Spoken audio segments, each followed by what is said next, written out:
Now, the numbers and statistics have been rolled out, but it is now Nigerians are seeing the tangible and they can feel it and know that so much arms in their hands of people. Actually in circulation.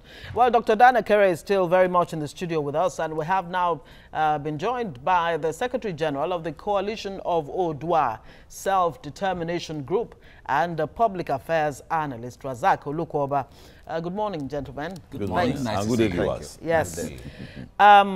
Where do we even begin from? How shocking is it, really, that this number of arms are being returned voluntarily, thankfully, by Nigerians? 13 states so far. Razak Olukoba. It shouldn't be a surprise to you. Guns are produced in millions all over the world.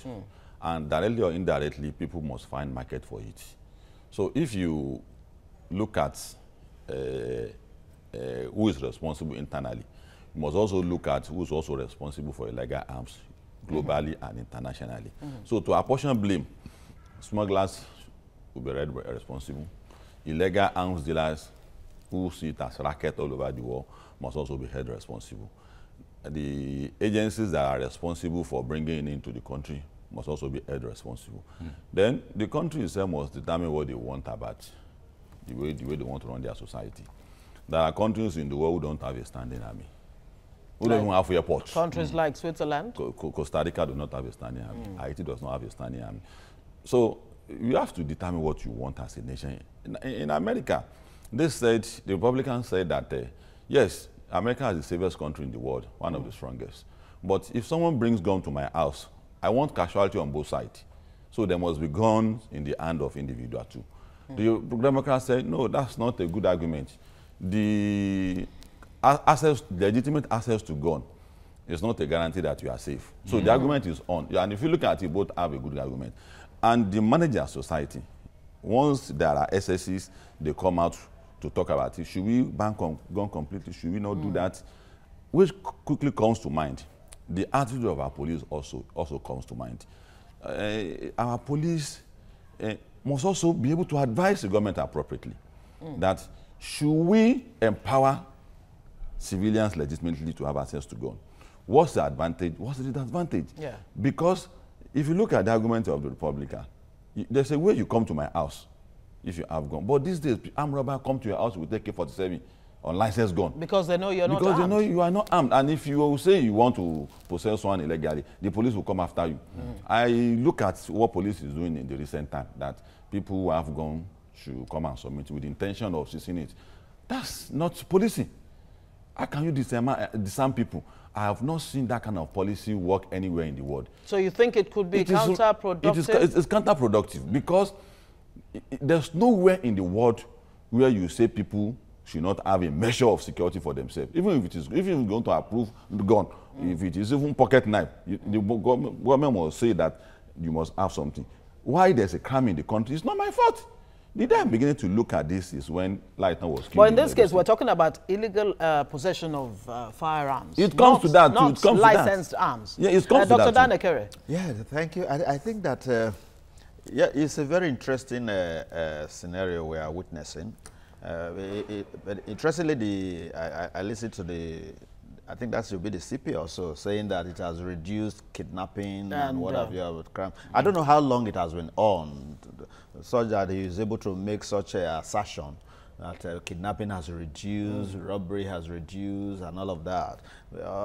Otherwise, we still hear of those crimes. That order was given out sometime every now and then. Early this year. You know, so, well, but you can say that it has reduced the number of, those illegally acquired arms in private hands. But that is not to say that, they don't have arms anymore.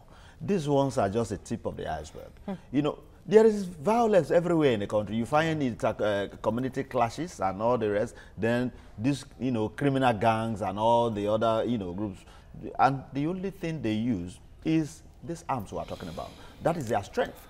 So I want to believe that while doing this, it does not stop the police from still carrying out their duty of proper policing. I think the police has actually been found wanting. The number of police personnel is inadequate. The police this country adequately. And then in terms of arms, and what do you call it, intelligence gathering is a major challenge. All right, so it's not just enough to recover this. While it is good, it's equally, you know, it will be better for them to step up their game so that Nigerians could have some, you know, some level of assurance that you'll be able to go to bed with both eyes. You know. All right, Razak, we have, it is on record, one way or the other, that whatever substance or whatever instrument or whatever, anything that is banned always has a way of thriving in the either the black market or through the under the table or somehow. Now, the issue of arms, there has been illegal arms. It is illegal for anyone to carry arms if he's not licensed and all of that. Now, the issue of, remember there's a video now from of bank robbery that has gone viral. If you see the video and you see the arms the robbers are carrying, a lot of them are AK-47s. AK-47s are the weapons authorized to be carried by the police and the military, as the case may be. Now, infiltration of the security agency itself. With that, a lot of people have access to this. They use it and then return. They rent them and then they return. But with this now, how effective do you think the return of some illegal weapons is going to be out there when people can still reach out to the police or reach out to even the military sometimes and they have weapons to use? Well, it's a step forward, and I hope it should not lead to 10 steps backward, because there should be follow-ups. For instance, guns are produced everywhere in the world, and including people sell Nigeria. it. People want to sell their guns. It's either you adhere to that principle globally that we are selling guns and your country must buy from us. If you don't want to buy from us, there's that position that if you don't buy our product, you will find a way how it's going to get into your country. So the thing is to look at, that's what I'm saying, we have to look at it, that in defending our people, should we make it an exclusive right of only the police for internal security and the army for external aggression? Should we limit it to that? Or should we extend that security to our people? Because in other countries of the world, if you have guns of that magnitude used, at least 7 of it will be traced. Especially now that we continue to hear from state governors and top Nigerians, protect yourselves, or you will die 10 one by of those one. guns, 10 of those guns will be registered. So let's have a control situation in such a way that there's nothing anybody can do about guns coming into the country. So let's control it. And the arrangement is that should we begin to license people legitimately? Don't do it under the door again. Anybody that owns a gun, we have to license it. It is unheard for in the situation we find ourselves globally to say that people should completely be unarmed. It is not correct. So, following from that, our borders are so porous. How did Gaddafi arms come into Nigeria? That's a question for the Commission to answer. They are so porous. Then the police that I mentioned, police will not be able to do their work effectively if they still maintain the current structure that they have now, an appendage and apparatus of the executive. A police should be an independent institution. That's why even the state police, the federal police are saying that there will be an instrument in the hands of the governor. Are they not instrument in the hand of the executive too? There should be an independent institution in such a way that they will be able to advise the government appropriately, because police, the IG look at the body language of the president before he offers advice from Shagari time till date. That's what they do. So the state police as well too. If the state police is not doing the right thing, if there's a proper police structure, the state police has the right to federalize that state police. That you have become a threat to the state. Just like how a president has a right to declare emergency in the state, the federal police will also federalize the state police that is going beyond. So we have to look at our police too. They are in a bad state. Nigerian police is so rickety. They must admit this on here. On here, they will not admit. But if you interact with them, they are not well paid. They are not well trained. They buy uniform. And I learned that they are not even buying bullets for official service too. They buy fuel. Everything about police, they now buy bullets. Where are they buying the bullets from? Someone told me. One of them told me. Budgetary allocations for all of those. So this is a pathetic situation that we have to look at. So it's not a thing to address. The immediate solution is what they are doing now.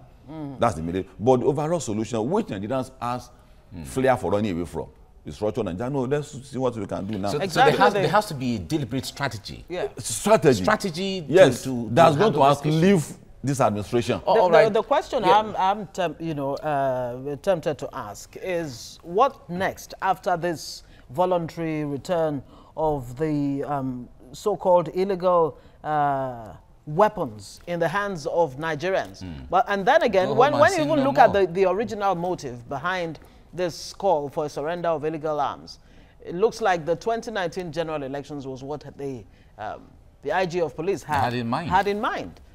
Now, whatever he has in mind, at least the step itself is a good one, considering the level of violence, crises that are associated with arms, in the recent past.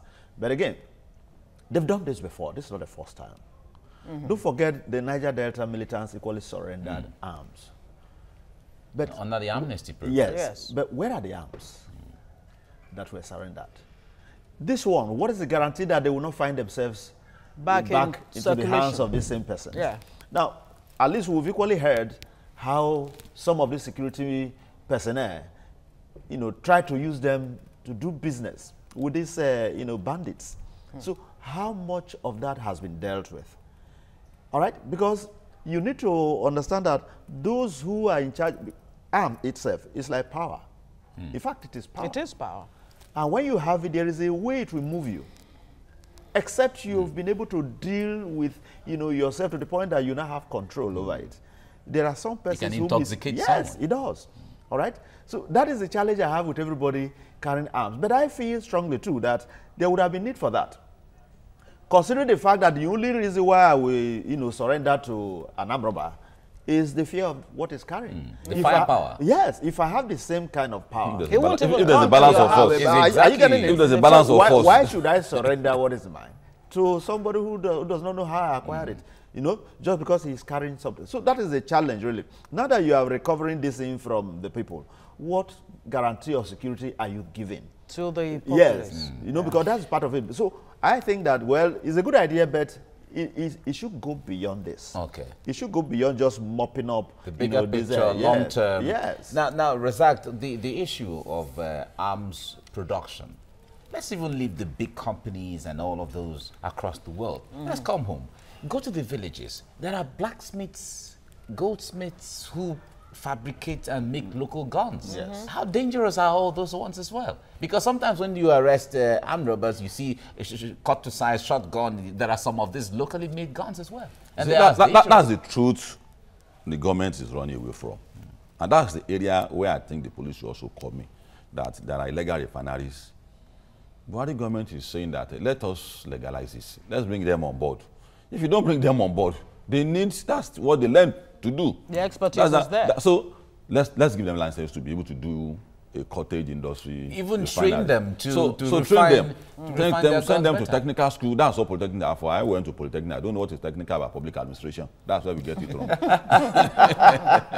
So that's what. I did public admin in a polytechnic too. There's nothing technical about it in Polytechnic. So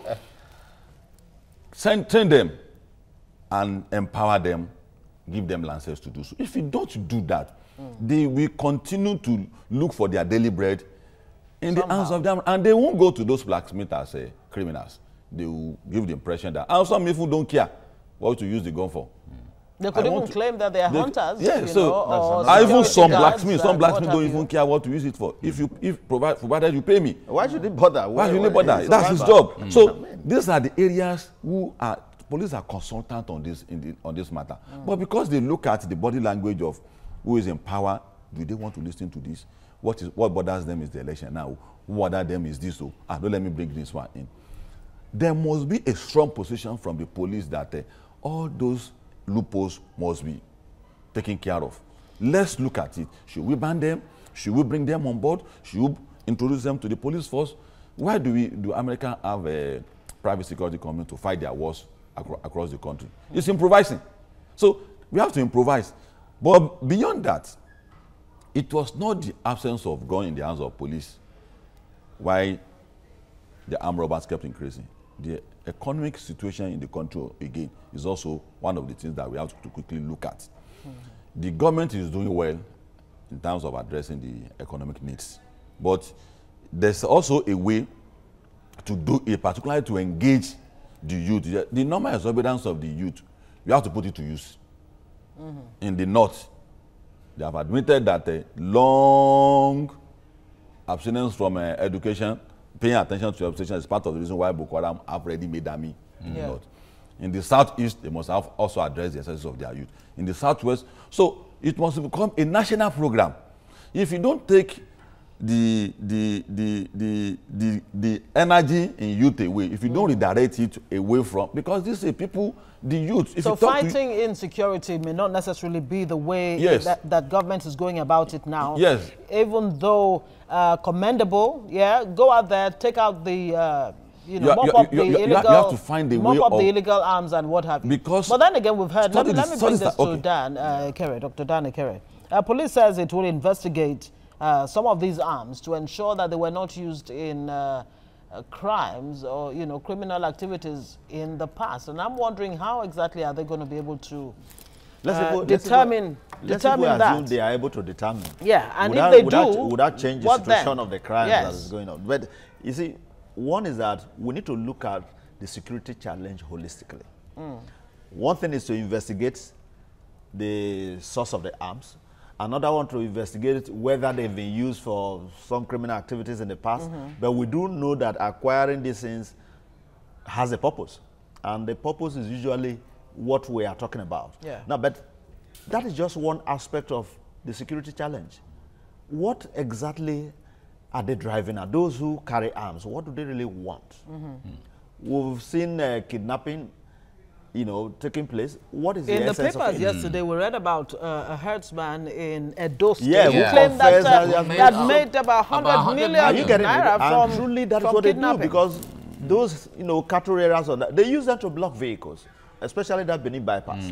All right, they use it to block vehicles. Before you know it, you see raiding taking place and all the rest. So, what is the end of this?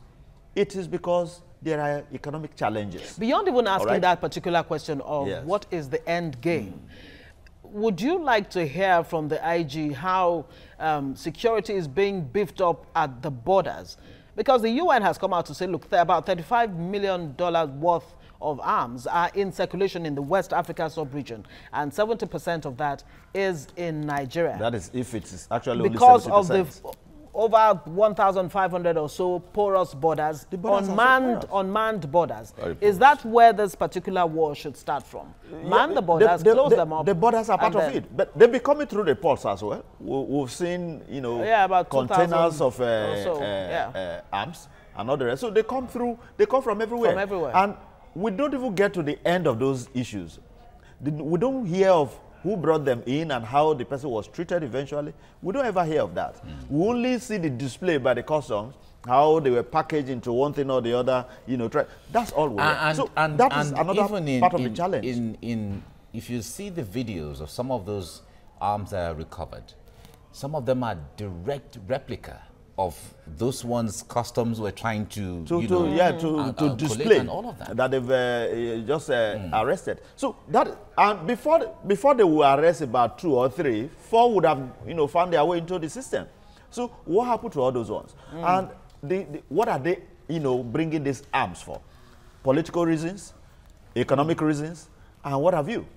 You find community clashes, you find challenges of political thugs, you find challenges of survivor. Those who go into kidnapping, who go into robbery and the rest. You see, but my challenge with it is that when you mop up arms of this kind, and yet you now have the impression that everything has been taken away from them, and the same activities are happening and you are watching, it means that you have just wasted all the time. So we need to find a way of galvanizing the youth, like I said, and one sure way is education. A lot of these people, we need to divert their attention from crime. Some of them have not even had the opportunity of going to school. Yeah. And you find that anger in them when you see that, okay, some might even drop out. So when you find that kind of a situation, the level of anger with which such a person will operate will be very high. And until we find work for these idle hands, crime will readily be available for them. And so kidnapping, armed Of banditry, herdsmen killings, and farmers' clashes, and what have you. Indeed. Those are only symptoms Of course they a are. deeper, a larger problem that we seem not to, you know, be able to deal with at the root. And education, empowerment, and all of that will be part of it. Yeah. But when we come back from the news update, we'll try to find out what the link is between this proliferation of arms, especially illegal arms, in the hands of non-state actors, and the different crimes that we're, you know, faced with in Nigeria, from kidnapping to herdsmen's clashes, and what have you. Yeah. Armed robbery. We've been talking with Dr. Dan Ekere of the University of Lagos, as well as Razak Olukoba. He's the Secretary General of the Coalition of Odua Self-Determination Group. We've been talking about the mop-up of arms. The Nigeria Police has, the Inspector General of Police gave an order to all commissioners of police in different states to mop up arms. And so far, about 13 states have recorded. given up their arms, about 2,700 or so. Incidentally, a state like Abia has the highest number of guns Is it more than, surrendered is that more than Imo State that, that has 2,500? Honestly, the figures... That's from Imo. Yeah. The figures are in here Lagos, and there. about 200 or so, and Katsina, about 198, as at the last count. Of course, gentlemen, thanks for remaining with us. Then I'm quickly reminded, before I go on to the link between illegal proliferation of you know, arms and the different crimes in the country. There's a case of the senator and his state governor, and they've been accusing each other of gun running and what have you. Is there a sense that politicians too are a major factor in this illegal arms proliferation? Yeah, of course. There are several instances in the past where you see aides of governors, aides of politicians carrying guns. And party should begin to look at manifestos as a basis for mobilizing people into their party. Not how many talks you can wield, not how many notorious members you have in your own party, how many people can break bottle you have in your party. If you don't do that, that is what will continue to happen. So political parties should also, which quickly brings me to my next point after the whole question of economy. We have to rework the orientation of the youth. They are having wrong models, wrong role models. Gather under you today. Ask them, who is your role model? You will see that over 90% of them will tell you someone who should not be a role model to anybody in life. And that is part of this that inspires them to go. When there are no role models in Nigeria again, you look So at... it's all about making money, So quick cash. trace these arms back to who has used it to commit one crime. Let there be consequence. Because fighting of corruption, bringing out of names, that's one of the consequences that I want to happen. I want someone to go to jail for 1,000 years. I want someone to be hanged. Those are consequences. For guns too, let there be prosecution. People have illegal arms. If there are no consequences, people will begin to, and they will say, don't worry, we'll ask court color in another 10 years to come and surrender our arms again. They won't do anything to us. Yeah. But there are consequences.